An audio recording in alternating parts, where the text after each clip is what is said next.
Rudramadevi mega cup 4th national open karate మరియు కుంపు championship 18-2-2024 రోజున కోట్ల విజయభాస్కర్ రెడ్డి ఇండోర్ స్టేడియంలో యూసఫ్గూడ హైదరాబాద్లో తెలంగాణలో ఛాంపియన్షిప్ పోటీలు నిర్వహించబడ్డాయి.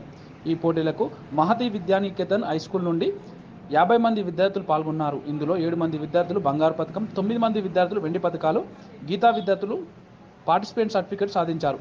వీరిని స్కూల్ యాజమాన్యం కరెస్పాండెంట్ గోపీనాథ్ శర్మ, ప్రధానోపాధ్యాయులు షబనా ముంతాజ్ మేడం, సహ ప్రధానోపాధ్యాయులు శశిధర్ శర్మ మరియు పీఈటీలు శ్రీకుమార్ విజయులు విద్యార్థులను అభినందించారు.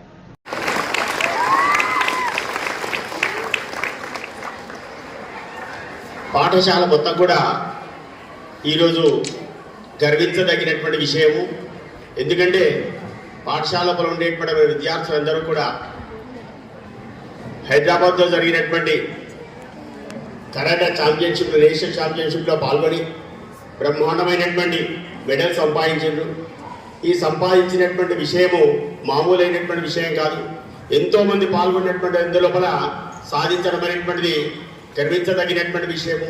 ఇందుకు పిల్లలు చేసినటువంటి కఠోరమైనటువంటి దీక్ష, పట్టుదలతో నెక్స్ట్ ఇచ్చినటువంటి ఆ కోచ్ గారు, అదేవిధంగా విద్యార్థులందరూ కూడా కేవలము ఇందులోనే కాకుండా మిగిలినటువంటి ఆట పాటల లోపల కూడా బ్రహ్మాండమైనటువంటి భవిష్యత్తును చూపించేటువంటి విద్య లోపల కూడా రాణించాలని అందులోకి సహకరిస్తున్నటువంటి ఉపాధ్యాయ బృందానికి, తల్లిదండ్రులందరూ కూడా కృతజ్ఞత తెలుపుకుంటున్నాను. Okay, thank you. Sir, please hand over the cup to the coach, master, karate master and all the students.